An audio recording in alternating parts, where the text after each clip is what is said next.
आज 6 दिसंबर है, जो लोकतंत्र और धर्मनिरपेक्षता में यकीन रखने वालों के लिए काला दिन है और लोकतंत्र विरोधी ताकतों के लिए शौर्य दिवस है।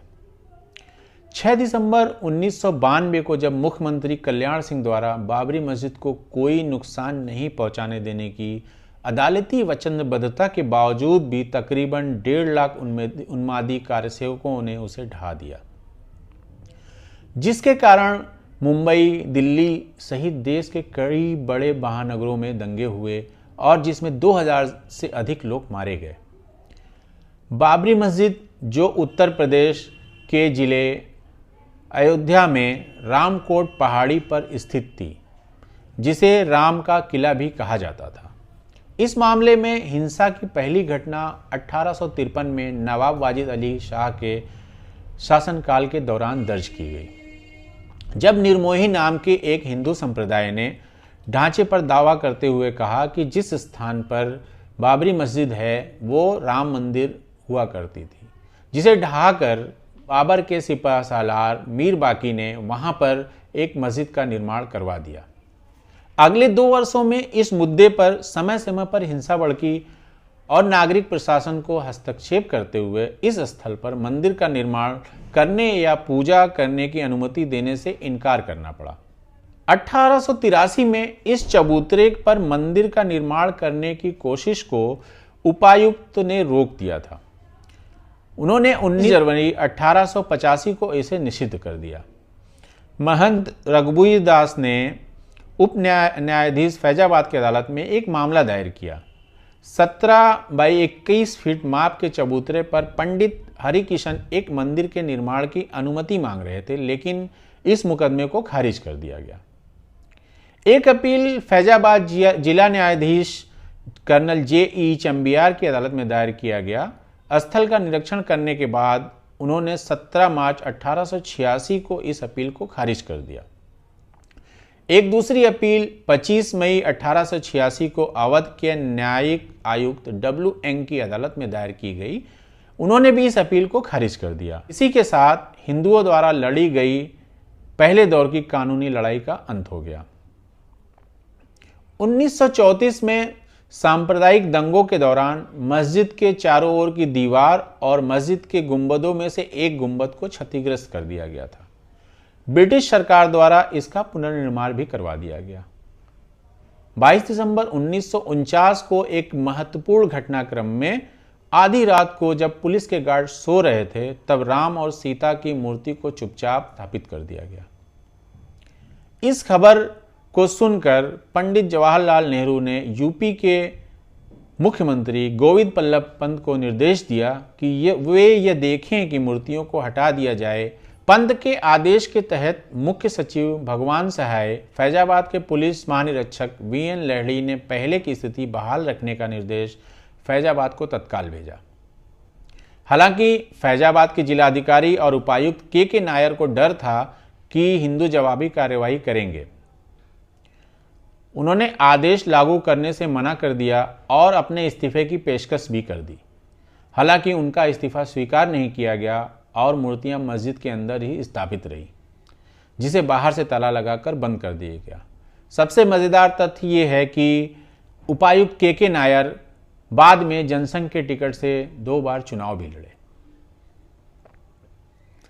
1984 में विश्व हिंदू परिषद ने मस्जिद के ताले खुलवाने के लिए बड़े पैमाने पर आंदोलन किया और 1985 में राजीव गांधी सरकार के कार्यकाल के दौरान अयोध्या में राम जन्मभूमि बाबरी मस्जिद का ताला खोल दिया गया। उस तारीख से पहले भी हिंदू आयोजनों की अनुमति थी, जिसमें पुरोहित मूर्तियों की सालाना पूजा किया करते थे।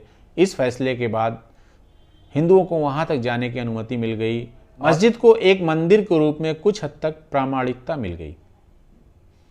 नवंबर 1989 में राष्ट्रीय चुनाव से पहले कांग्रेस शासित राज्य द्वारा विहिप को विवादित स्थल पर शिलान्यास करने की अनुमति प्राप्त हो गई।